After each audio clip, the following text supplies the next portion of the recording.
All right, here we go again, leaving milepost 172 behind.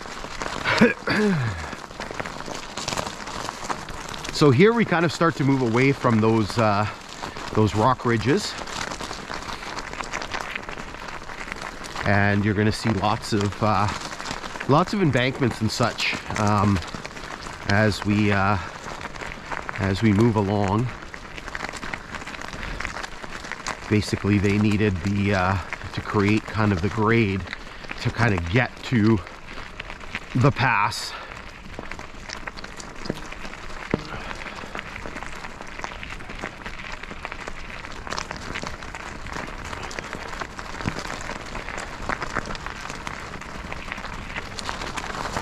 As we get up here, we're going to get into the sun, unfortunately. Should have left a little earlier this morning.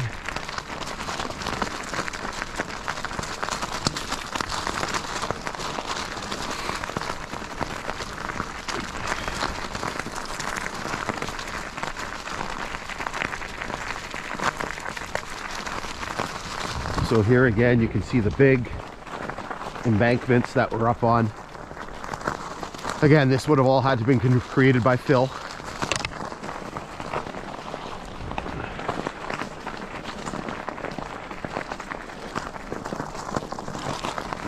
Possibly some of the rock that they used when they were blasting out some of the rock cuts.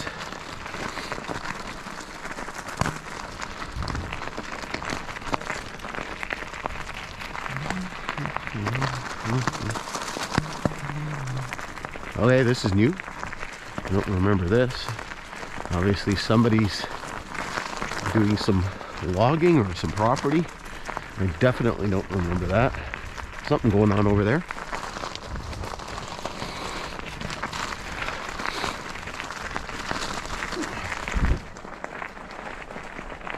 So we're coming up to a road crossing here.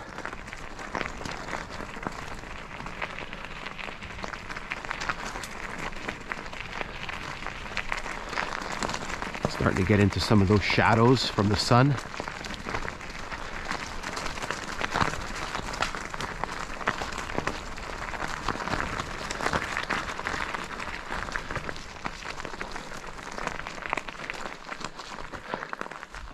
Just want to see if there was back here anywhere. There's a flanger sign for the crossing.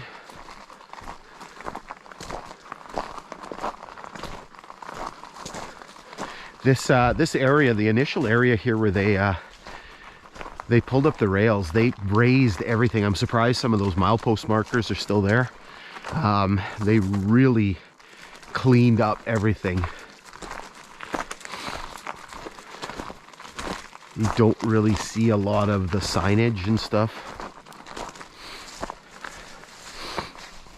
I don't know if this road's got a name to it.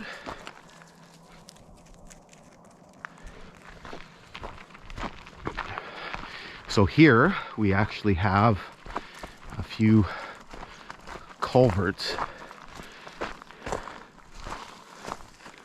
Looks like there's a piece of concrete there.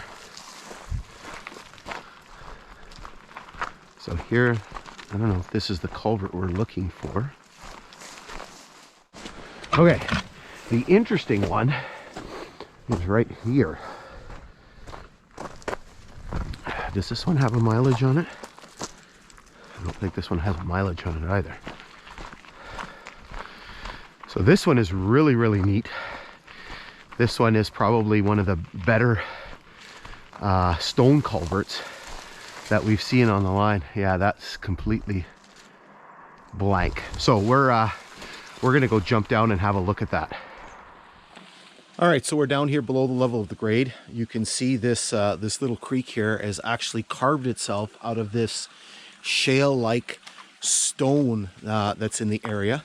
And what's really, really neat is the actual structure itself. I have never seen something like this on this line. You can see what they've done is they've taken the natural stone here and they've created this culvert this stone culvert, right? So what they've done is they've taken these slabs of rock and they've basically stacked them, and they've created two kind of channels. The water you can still see is flowing out of here. We can't get close here because the water is very, very deep.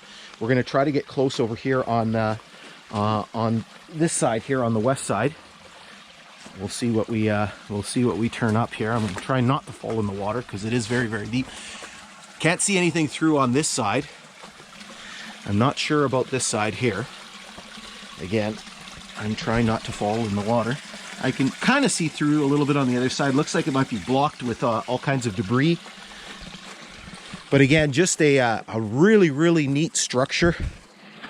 And again, I don't know when this dates back to. Lots of moss, lots of growth on it. So it could very well date back to original construction. So what we're going to do is we're going to hop the grade and go take a look at what's going on the north side. All right, so we've hopped the grade. We are sitting here on the north side. You can see the creek here. Again, very, very pretty area with all of the leaves coming down. And so essentially what we can see here is not much. This is the north side of the stone culvert here. Unfortunately, it's all clogged with debris. I guess over the past 15 years or so, with nobody kind of maintaining this and no sort of section crews coming through and cleaning up the debris. All of this debris has kind of accumulated here, especially given the fact that the creek doesn't sort of flow straight into this. It kind of makes a bit of a bend and then curves into here. So all of this debris has accumulated here, so you can't even see the opening. So this is the one that we could kind of see through, and you can see this one here has just completely been blocked by all kinds of debris. We can see some other things here in the area. Okay, if I work my way up here, there is a tie here that still has a tie plate attached to it. And so this is a 1949 one. And again, doesn't indicate the year in which it was put into place, but gives us an idea of some of the age of some of the, you can see the tie plate is still attached up there as well. And there was a number of other ties around here that I saw the tie plate attached to. So anyway, we're going to jump back up on the grade, and then we're going to continue pushing our way west towards the viaduct. Okay, so over here we got a few things.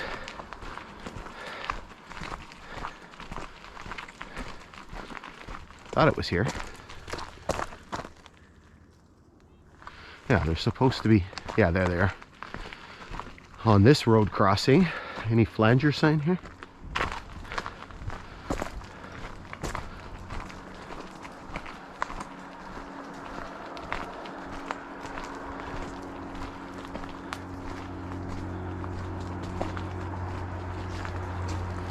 No, don't see a flanger sign.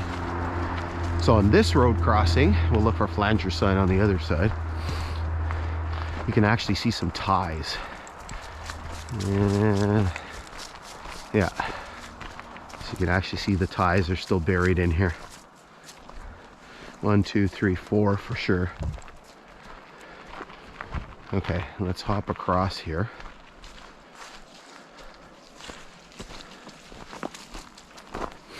Flanger sign. Look how grown in this is. This is brutal. This section was bad to begin with, and it just keeps getting worse. Flanger sign, flanger sign.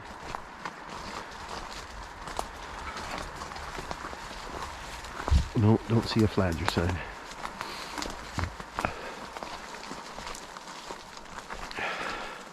So again, you get this, right? Like, it's not being maintained. I don't know how much traffic is going through here, so you basically see all these alders that are growing up, and they love to do this, especially where there's cuts.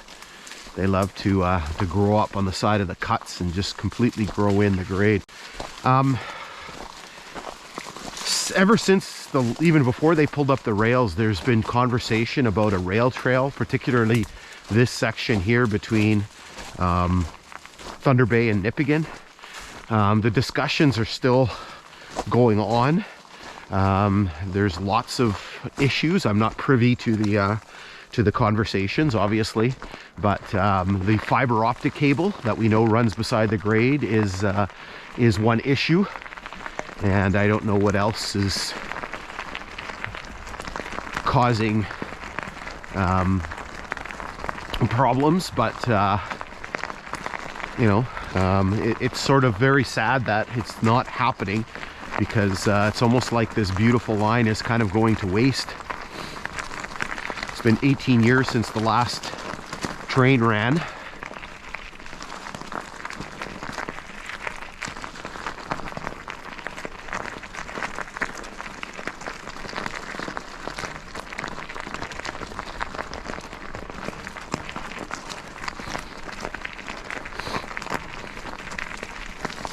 See things open up here a little bit.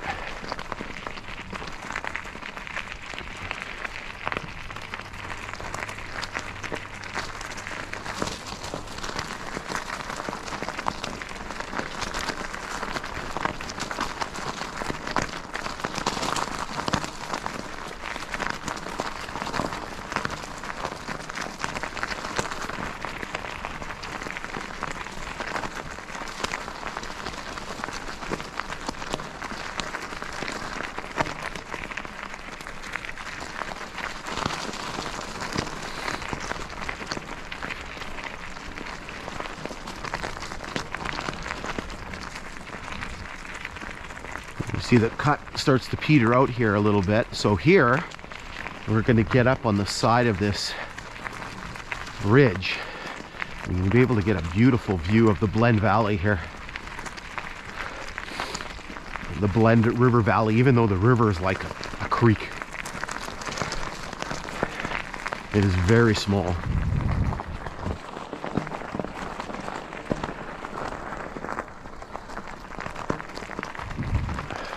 Get a spot where we get a nice view.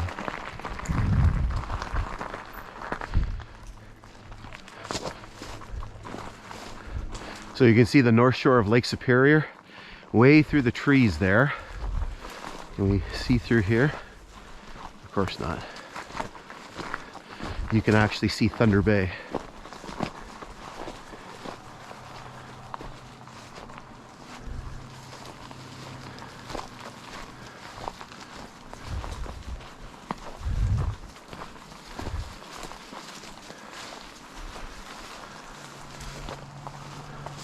Thunder Bay is way in the distance there. So Thunder Bay is way in the distance there. I don't know if you can make out the white buildings.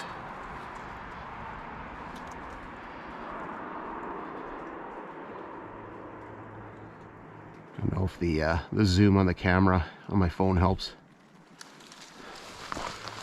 Somebody's out on the golf course.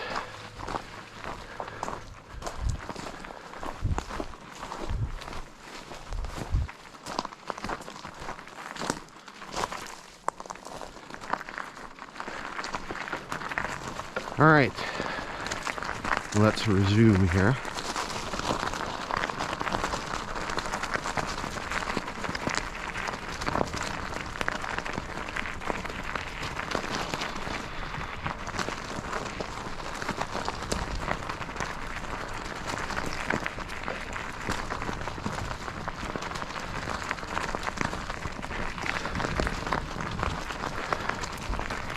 So here we're actually coming up to a golf course,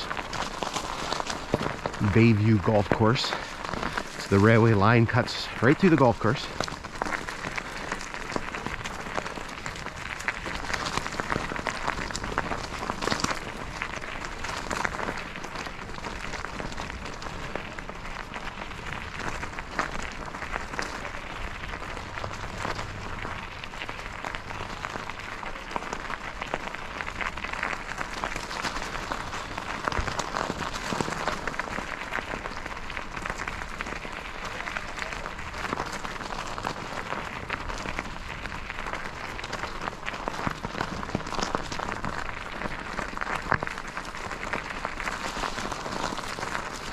Keep my eyes open here for a flanger sign.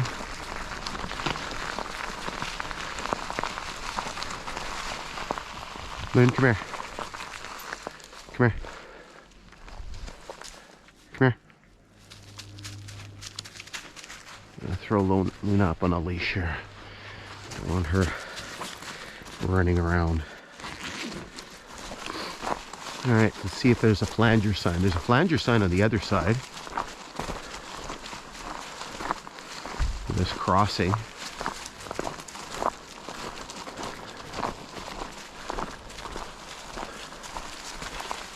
I don't think there's anything here.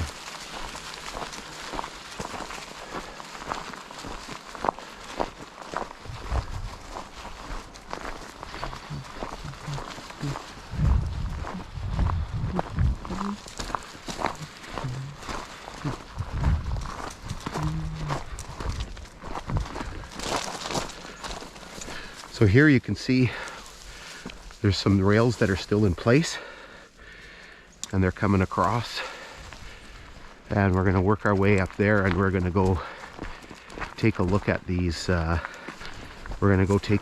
rails, and I'll talk a little bit about why potentially they were left in place.